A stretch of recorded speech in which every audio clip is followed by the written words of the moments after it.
अजब है कि मौत की दहलीज लांघने जा रहे कई मरीजों को जिंदगी के पाले में खींच लाने वाले आयुर्वेदिक इंजेक्शनों की मृत्यु बेहद कम उम्र में और अचानक असमय हो गई। उनकी अकाल मृत्यु को आज 40 साल बीते पर कोई उन्हें याद नहीं करता। आयुष के तहत आयुर्वेद को बढ़ावा देने वाली सरकार से लेकर के आयुर्वेद को सम्मान देने वाली भारतीय जनता तक।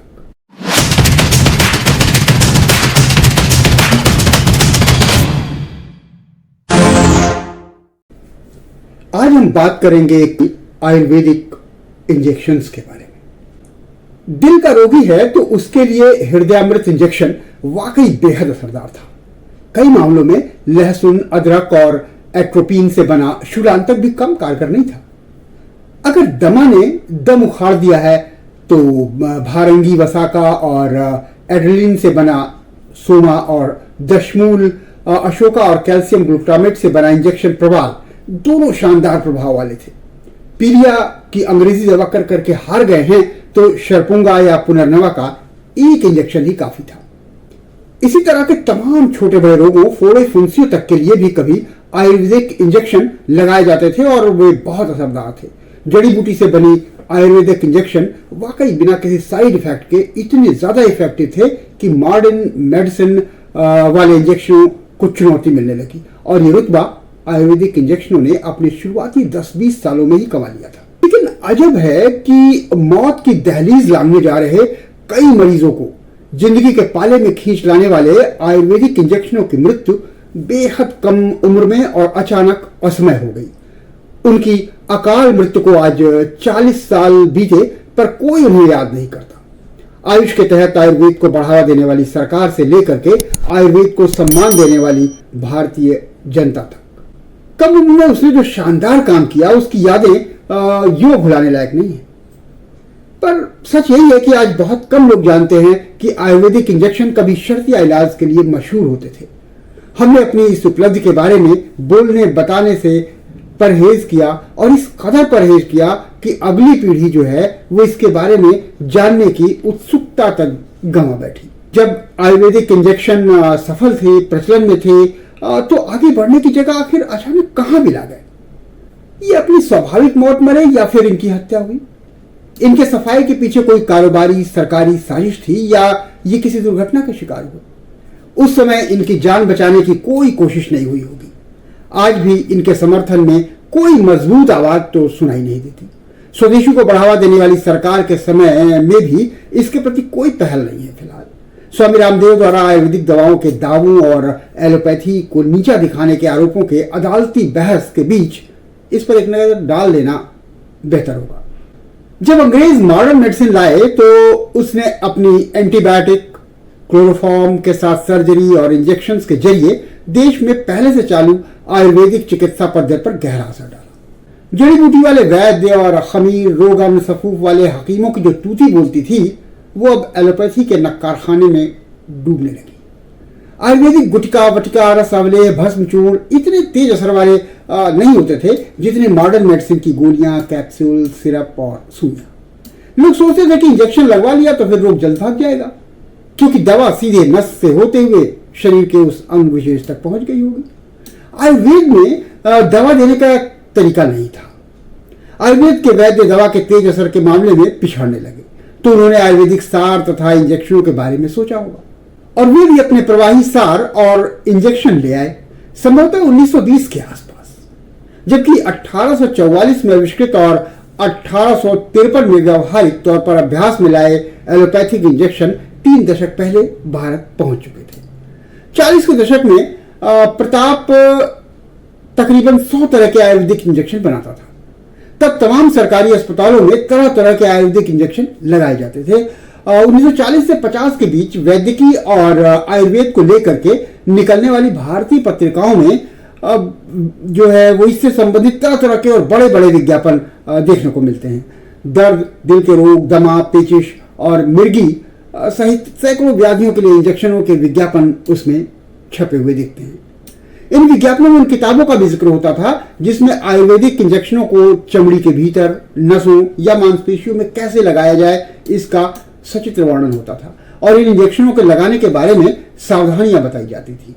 इसमें बनारस हिंदू विश्वविद्यालय के मेडिकल कॉलेज में प्रोफेसर रहे डॉक्टर जेबी सक्सेना की किताब मॉडर्न इंजेक्शन गाइड और राजकुमार द्विवेदी का इंजेक्शन थेरेपी खास उल्लेखनीय है।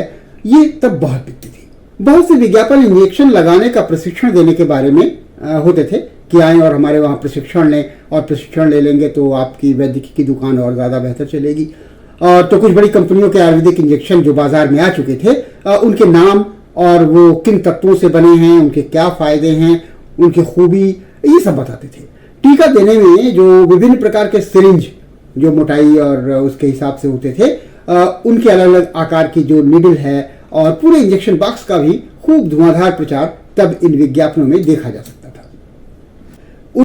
1950 में कई कंपनियां आयुर्वेदिक इंजेक्शन बनाने लगी और होड़ में बताने लगी कि उनके इंजेक्शन दूसरों से कितने सुरक्षित हैं और बिल्कुल रामबाण हैं। साथ ही कि हमने जिस पानी का इस्तेमाल किया इंजेक्शनों को बनाने के लिए, वो 3 बार डिस्टिलाइज किया हुआ है और ये इंजेक्शन हाई क्लास 100% स्टेराइल और क्षार रहित शीशी में रखा है।